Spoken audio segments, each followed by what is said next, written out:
안녕하세요. 창성고 학생 여러분 반갑습니다. 이번 시간은 9월 모의고사 한국사 문항 7번 강화도 조약과 관련된 문제 한번 확인하고 관련된 내용 다시 한번 선생님하고 이해하고 넘어가도록 하겠습니다. 문항 7번입니다. 가 조약에 대한 설명으로 옳은 것은 이라고 되어 있습니다. 책이 여러분 보기 낯선 책이 나와 있긴 하지만 이 책은 그냥 중요한 게 아니죠. 이 내용이 중요하니까 볼게요. 조선 정부가 운요호 사건이라고 되어 있죠. 운요호 사건으로 인해서 강화도 지역이 또 나오네요. 강화도에서 일본과 협상할 당시 정권 대사로 임명된 신원이 기록한 심행일기이다. 여기서 새로운 지식을 하나 우리가 알게 되었습니다. 강화도에서 일본과 협상을 다시 신원이 기록한 심행일기라는 책이 있는데 이 책의 내용이 밑에 나와 있죠. 조선이 외국과 체결한 최초의 근대적 조약이 땡땡 조약의 협상 과정을 여기 책에 서술되어 있다라고 되어 있습니다. 그래서 강화도 이미 힌트는 여러분 다 나왔어요. 뭐라고 나왔나요? 운요 사건으로 맺게 된 조약이고 발단은 운요 사건.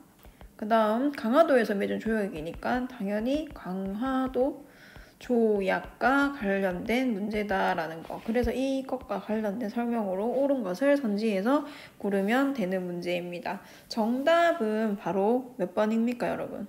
5번이에요, 5번. 부산 외에 2개 항구의 개항을 규정하였다. 이게 정답이죠. 기묘사화는 여러분 조선 중종 때 있었던 사화이고 척하비가 설치된다. 척하비 나오면은 이거 누군가요? 흥선대원군.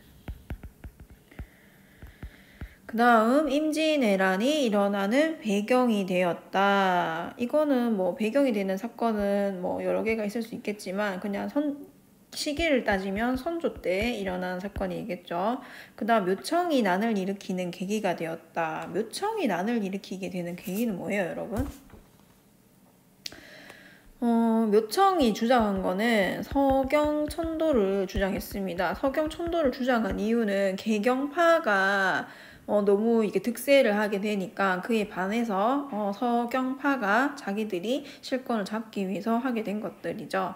그래서 답은 5번인데 그 외에도 기묘사와 그 다음 척하비 그 다음 임진왜란, 묘청의난 이런 것들, 이 선지에 나오는 것들 다 중요한 것들입니다. 단독 문제 출제될 수 있는 거기 때문에 여러분이 잘 알아놔야 되겠습니다.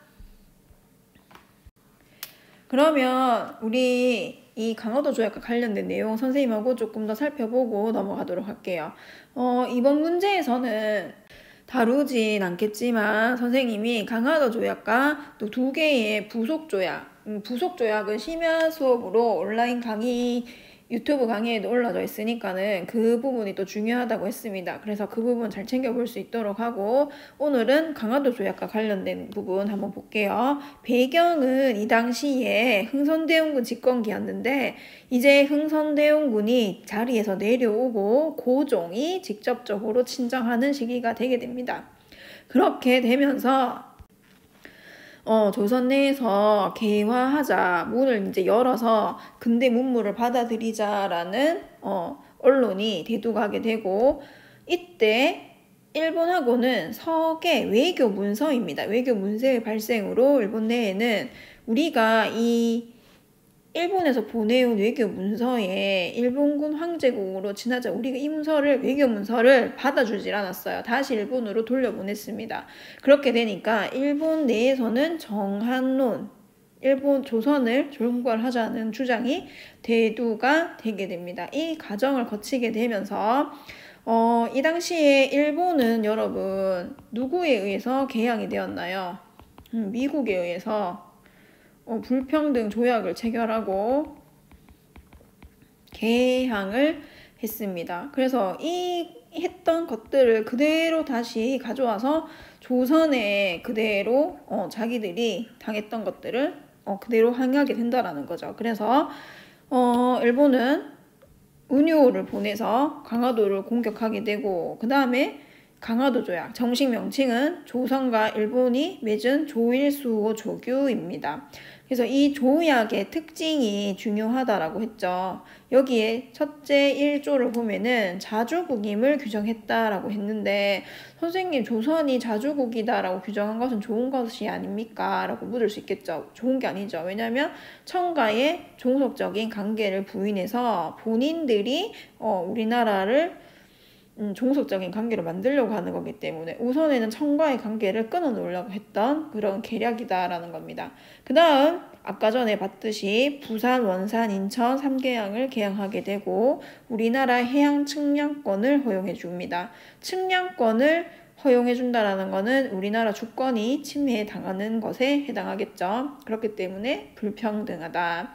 그 다음 영사재판권, 치해법권이 인정되면서 일본 사람들은 우리나라 법으로 재판을 받지 않고 자기 나라 본국의 법에 따라서 재판받고 법을 적용을 받는다라는 거죠. 그 다음 외국과 우리나라가 맺은 최초의 근대적 조약이다라는 것까지 잘 알아놓으면 되겠습니다. 부속조약은 경제와 관련된 내용들이 조금 들어가 있기 때문에 오늘은 하지 않겠습니다. 지난번에 자세하게 설명을 한 번씩 다 했기 때문에 이 두 개가 중요하니까 잘 봐놓으세요.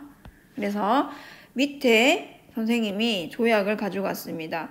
조선국은 자주국으로서 평등한 권리를 보유한다. 이거 자주국임을 규정한 거고 그 다음 연예인 통상하기 편리한 한 곳 두 곳을 골라 지명한다. 이렇게 해서 부산, 원산, 인천이 여기 보듯이 개항이 됐죠.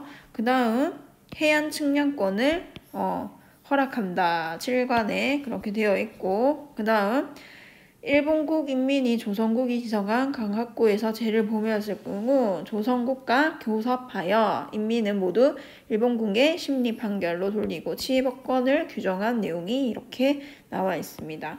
그래서 요 위의 내용을 여러분이 보고 이해를 하는 것도 중요하지만 사료를 보고 그것을 이런 식으로 분석해내는 것도 굉장히 중요한 작업이니까 꼭 밑에 나오는 이 사료들을 잘 볼 수 있도록 하세요. 그래서 오늘은 강화도 조약과 관련된 내용을 함께 확인해 봤습니다. 수고했습니다.